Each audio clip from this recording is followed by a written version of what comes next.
Guys, papasyal po tayo dito sa mini club. Yan guys. So, let's go! Hello guys! Yan, pupunta tayo dito sa Jockey Club, Taiwan Park. Yan guys, papasok po tayo sa loob. Titignan po natin yung views dito.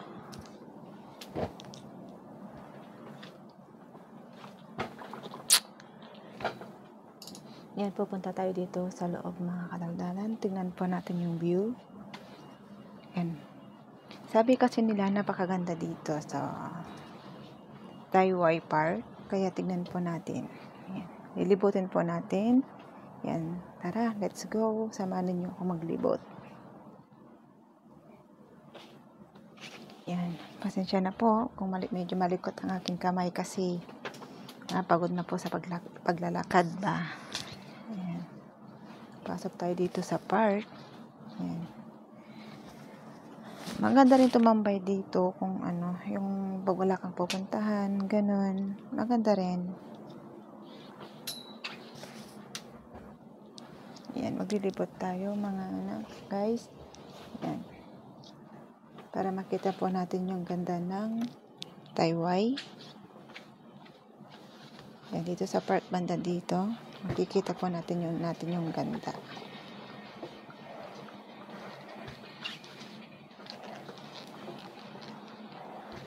Ayan, tingnan na po natin. Yan yung pinakamaliit na fish fan nila. Ayan, sa park may makikita natin na fish pan at mga iba. Punta tayo dito sa park dito. Tingnan po natin dito kung anong views din na makikita natin mga kadaldalan.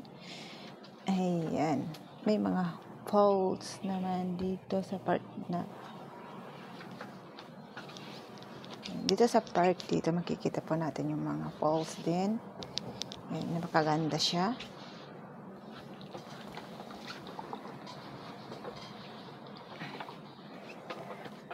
Ayan, tingnan natin yung falls. Yan, napakaganda.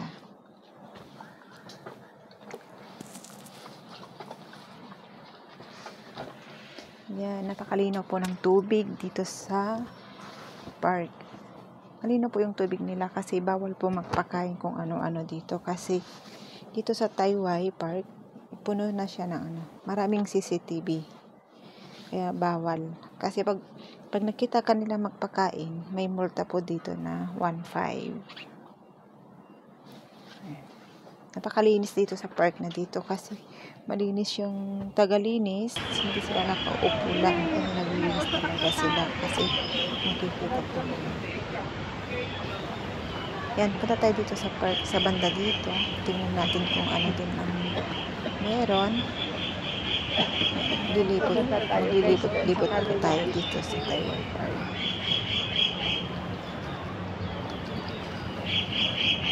Yan, tingnan natin dito sa banda dito. Ano naman dito. Kung ano naman dito ang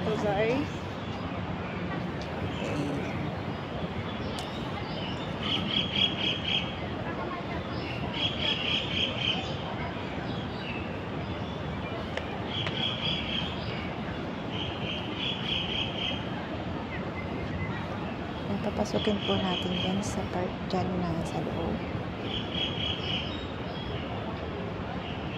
Dito rin mga puno lang sa bato-batong style ng park nila dito sa Taiwan. Yan, maganda rin siyang tambayan mga kadaldalan kung sa mga gustong pumunta dito.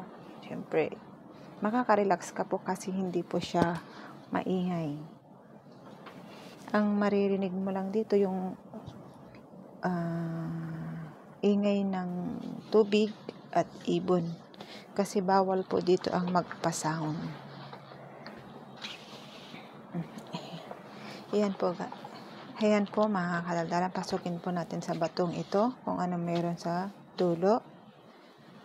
Ayan. Ay wala naman pala sa dulo, kumbaga parang daanan lang.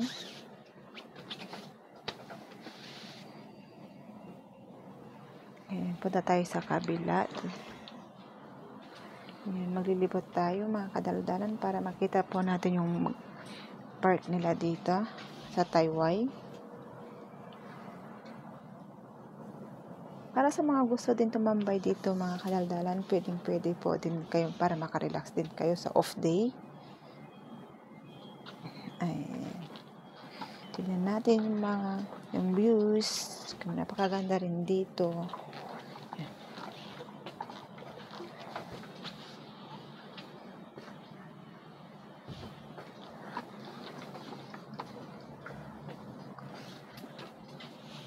Yan, tignan natin dito. Yan, pasukin po natin sa pintuan na ito na maliit. At titignan din po natin kung anong meron dito sa loob ng compound na dito.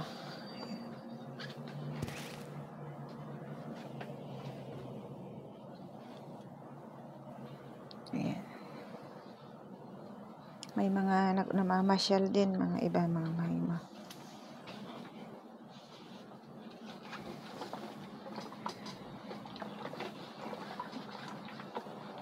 Ayan, tingnan natin mga fish pan din nila.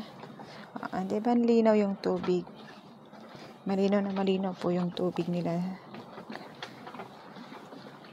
Kasi araw-araw yata nang tinatanggalan to ng dumi. Kasi may mga tagapaglinis. Ganun. Kaya itong park nila dito is napakaganda. Napakalinis. At napakatahimik. Ang sarap magtambay dito kung sana wala tayong curfew, pwede po tayo tumambay po dito para ma-relax din po tayo. Ayan. Pupunta tayo dito sa kabila.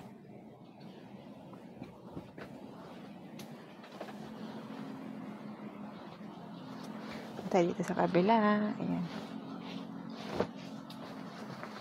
Libutin po natin. Samahan ninyo po ako para nakita po natin yung views dito sa Taiwan.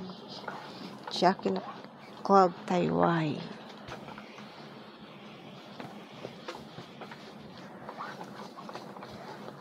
Yan, limutin po natin mga kadaldalan para makita po natin ang napakagandang park dito sa Taiwan. Yan, sobrang linis.